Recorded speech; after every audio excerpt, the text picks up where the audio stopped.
And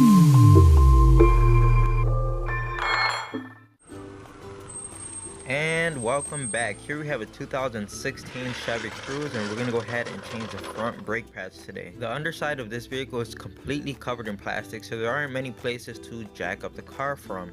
But I did find this one place right up front, and it's where I just showed you. So we're going to go ahead and lift up the vehicle from there. And of course, always use jack stands. Do not rely on a floor jack because it just isn't safe. Here goes the key for your wheel locks. I found this one inside of the glove compartment. Sometimes they can be inside the trunk or even in the armrest, so you're gonna have to look for yours. If you're not using an impact gun, make sure you loosen your lug nuts while the vehicle is still on the ground using a ratchet or a breaker bar. Now that you have your lug nuts taken off, you can go ahead and pull off the wheel. Now don't forget that brake pads come as a set, so even though we're only showing the front driver's side in this video, you're gonna have to go on the front passenger side and repeat the same exact process. Now this next step isn't absolutely necessary, but it does make the job a little bit easier if you get in the car and turn the steering wheel so that the brake caliper is facing you. That way you could get better access to the bolts behind the caliper. And of course, like I said earlier, always use jack stands. It's the safe thing to do. Trust me, you don't want a car to fall on you.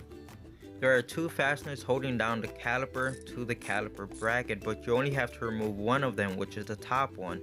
After we get this top fastener out, you're going to want to compress the piston just a little bit, and an easy trick to do this is just put your screwdriver in here and pry against the inside of the rotor, and it's going to compress that piston just enough to let you pivot and slide down this caliper just like this.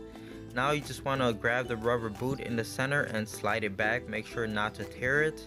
And now you can slide the pin out completely without ever removing that lower bolt. Now all you have to do is set your caliper right here on top of your rotor, and right now is a great opportunity to go ahead and clean off any dirt or debris that's sitting here.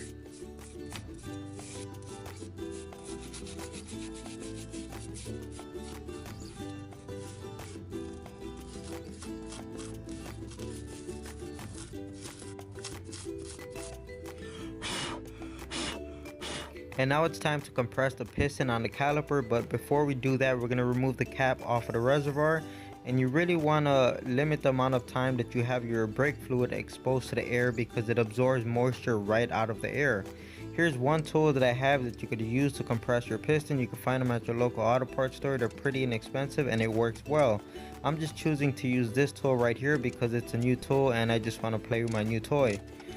But the first one is a very good option. Just make sure you put your old brake pad between the piston and your brake tool while you're compressing it. One thing I would advise is to try to stay away from using a large set of pliers on this, simply because this is a phenolic piston on this caliper. Just basically, it means it's a piston that's made out of plastic, so it's very easy to damage. That's why I suggest you don't use a large set of pliers. And as soon as you're done compressing the piston, go ahead and put the cap right back on the reservoir. For now, we're done with the caliper, so we're gonna go ahead and put it aside for now.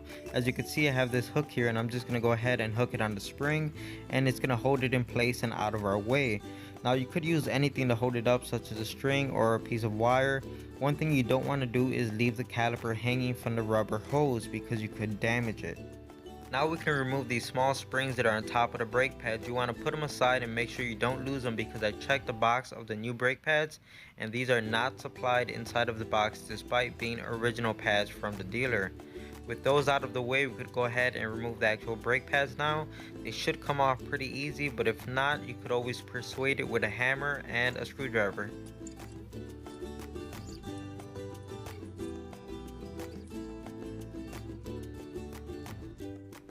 And now it's time to remove the hardware kit. If you bought a decent set of brake pads, there should be a brand new hardware kit inside of that box, because the hardware kit is a wear and tear item, and ideally every time you do your brakes you always want to replace the hardware kit.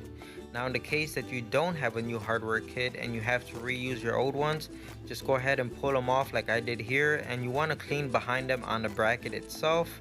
This one isn't too bad, which is the reason why I'm just using this wire brush to get any loose dirt and debris out of here. But in a lot of cases you're going to see rust on your caliper bracket, and you want to make sure you get as much rust off of it as possible. I like to use a file, or the best option is to take it off completely, and I just chuck it in the sandblaster nowadays, and it does a great job. It makes the bracket itself look brand new. At that point, once you're done all of your cleaning and you got all the rust off, just go ahead and put your hardware kit back on it. And now I'm just pulling out the upper slide pin to clean off any of the old grease and apply a fresh coat of grease. It should be able to slide in and out without any restrictions. As you push it in and out of its bore, it should move nice and freely.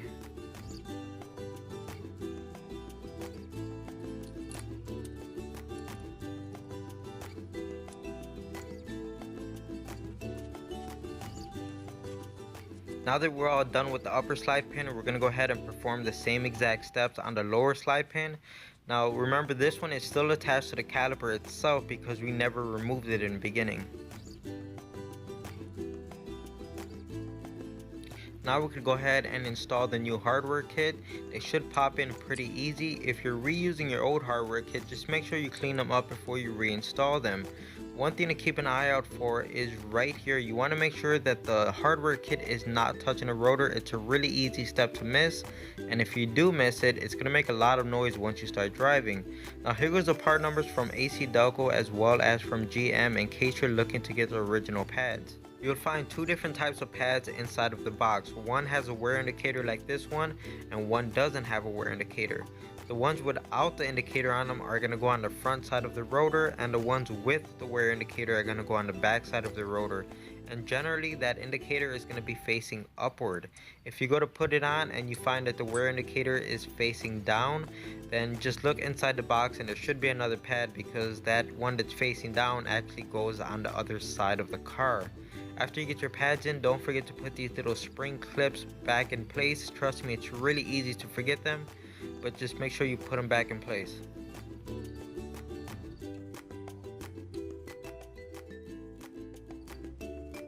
Now technically you should be able to grab your caliper and reinstall it at this point, but I'm just going to go a step further and put a light coat of grease right here on the piston, and as well as the two tabs where it's going to make contact with the brake pad, and that's just basically to try to avoid or reduce any type of brake noise.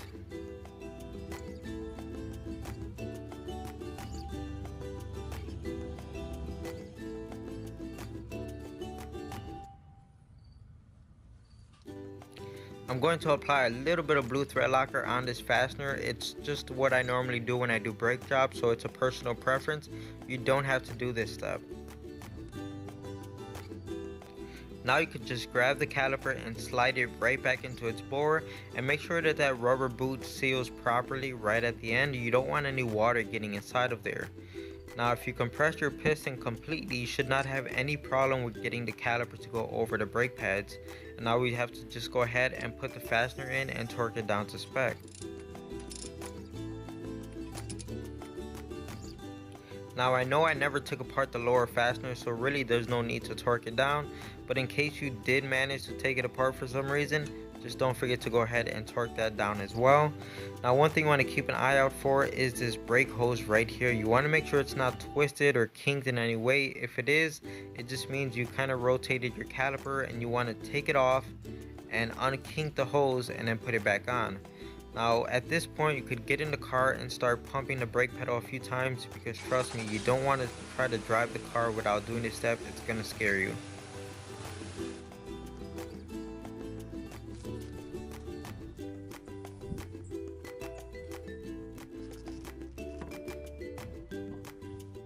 And of course the final step is go ahead and put your wheel back on it and torque your lug nuts down to spec. Now once again, make sure you get in the car and push your brake pedal a few times. Make sure it feels good, it's nice and firm, and just move your car back and forth a few times before you take it out for a real test drive.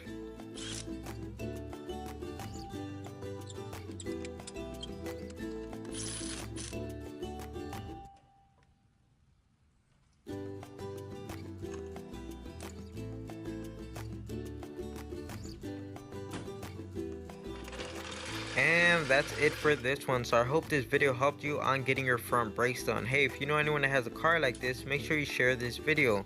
Now if you liked the video, give it a thumbs up. If you didn't, give it a thumbs down. Also, don't forget to follow me on Instagram. It's where I post all my updates on future videos. If you haven't subscribed yet, maybe you should consider subscribing. I'll tell you why. Come to the dark side. We have cookies. Okay, I don't have any cookies, but that's not the point. just consider subscribing. And like always, thanks for watching.